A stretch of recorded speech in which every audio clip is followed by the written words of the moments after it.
Welcome to the Know. I'm Ashley. I'm John. Cyberpunk 27. What was that? What was that? I'm trying to be professional here.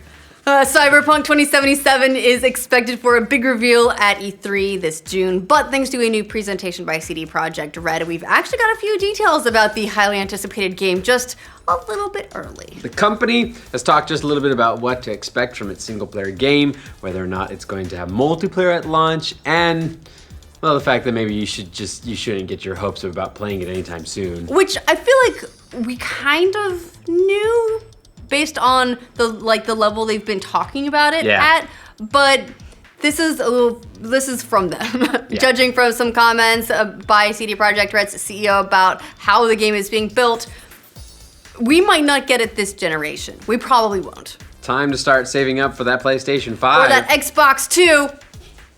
Oh my god, it might be called the Xbox 2. What are they gonna, you know what? That's not what this update's about. Okay, all this information comes from a fiscal year 2017 presentation made by CD Projekt Red CEO Adam Kaczynski after giving some information about how much money they're making from continued sales of the Witcher series. A lot. Yeah, as well as Gwent. Things naturally change gears to Cyberpunk 2077. Specifically, when we'll be playing it. One person in the audience asked a question about some recent rumblings that Cyberpunk 2077 could be a next-generation title. Yeah, and to that, Kaczynski said, well, the next gen hasn't been announced yet, so we can only speculate. Cyberpunk is very advanced. Our technology is ready to interface with future generations. The game is developed in such a way that it can use future very powerful hardware, but I cannot tell you more about that today as no future generational consoles have been announced so far. So it sounds like CD Projekt Red isn't just future-proofing Cyberpunk 2077. They're developing the game with beefier hardware in mind specifically, but not specific hardware in mind necessarily. Yeah. Which could have a few different implications. One possible thing that CDPR isn't alluding to because they don't want to jump the gun is that we won't be getting Cyberpunk 2077 anytime soon, and possibly not until the next generation of consoles launch. Look, there have been a lot of rumors we could be seeing the next generation of consoles somewhere in the 2019-2020 timeframe. That would make sense, actually, from a timeframe standpoint.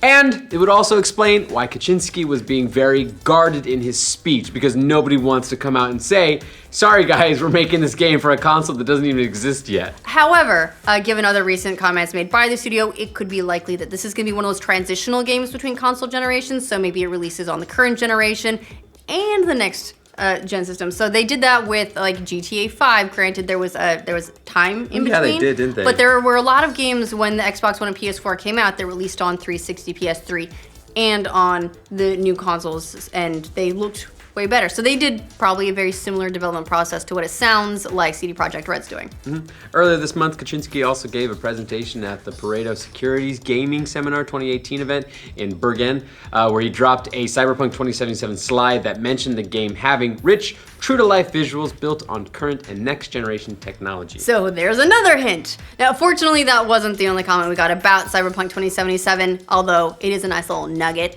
While Kaczynski said today isn't the time to fully reveal what's in store for the game, he did say they're going to be revealing more just before E3 rather than revealing all of it at this show.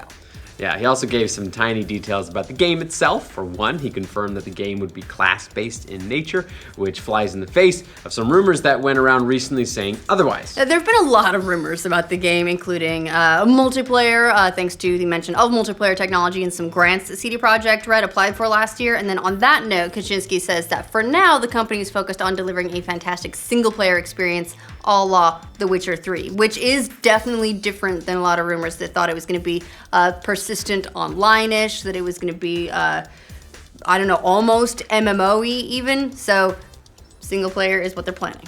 That single-player experience, according to him, won't include any microtransactions or hidden payments, and unlike The Witcher 3, it won't have a predefined character. Now, he also allowed for the possibility that multiplayer could be added post-launch via expansions or DLC. Again, wouldn't give any details about what that would look like with Cyberpunk 2077, but confirmed they're looking at just about everything, including a Battle Royale mode. Everybody's looking at a Battle Royale mode. The next Mario is looking at a Battle Royale mode. Yeah. But interestingly enough, Cyberpunk 2077 isn't the only game they plan on delivering in the next few years. According to a follow-up report from the company, CD Projekt Red also plans to release another AAA story-driven RPG within the next 3 years.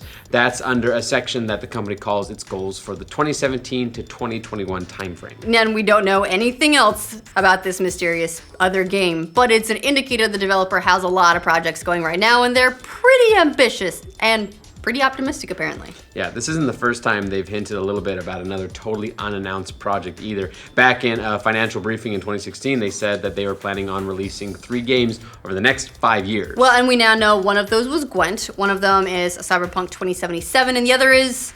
Battle Royale Mario. Yeah, yes, exactly. This is the part where people are starting to hope for maybe a Witcher 4 or a Witcher spinoff of some kind, but given the company strongly implied they're not going back to The Witcher well anytime soon, yeah, maybe not that. But then the answer is, what is it? I don't know. If not The Witcher. They haven't told me yet. Speaking of Eurogamer, a couple years back, studio co-founder Marcin Iwinski said, "This is the end. Blood and Wine is the closing, and there won't be any Witcher anytime soon. If there ever will be one, I can assure you we are not working on another Witcher." But speaking of The Witcher, it is helping to fuel a massive expansion for the company, whose ambitions are continuing to grow. It says it wants to have more than 2-fold growth of the CD Projekt Red workforce, which is a lot. Yeah. Also wants to manage 4 independent teams charged with developing video games in market segments heretofore unexplored by the studio. That's all very interesting news, especially from a studio with a reputation of making really high-quality games. There's no doubt that CD Projekt Red is a favorite among many gamers for just that reason. Well, and also for their philosophy. They're not into microtransactions. They're really into, if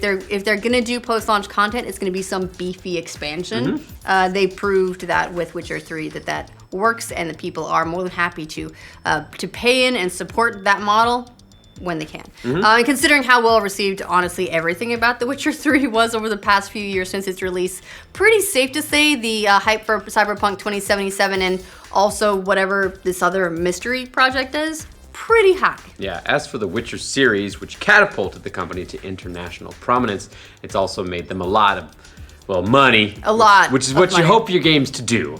The company also revealed that the Witcher series has sold more than 33 million copies worldwide. A million, which is different from million. It's even more. So they definitely have the money to expand and hire a bunch of people to work on all these various projects. They just opened, well, they acquired a studio, and now it's CD Projekt Red. Rostov, I'm terrible at pronouncing it, but they just basically have a new studio that's going to be helping them on their future projects. So they are in that staff up process. It's good. We'll have to wait and see if we get more of an announcement at E3 when it comes to Cyberpunk 2077. Or just before, sounds like. Just before, somewhere around that time. But yeah, until then, it's safe to say don't expect to see it coming to a console near you anytime soon. Oh, we have such a long wait ahead of us, guys. Yeah. It's gonna be good. It's gonna be a hard wait, but it'll be good. What do you think about Cyberpunk 2077 possibly being a next generation title? Let us know in the comments. And for all of your CD Projekt Red and Cyberpunk 2077 news, be sure to like this video, and if you're new around here, be sure to subscribe to the Know. All right, pause the Hearthstone, Brian. Yeah, we see you over there. What a child. You don't see me on Marvel Puzzle Quest right now, okay? Although you'd like to be, wouldn't you? I would be. I need to grind some more. At June, fuck me. I'm glad you messed up because I need to clear my throat.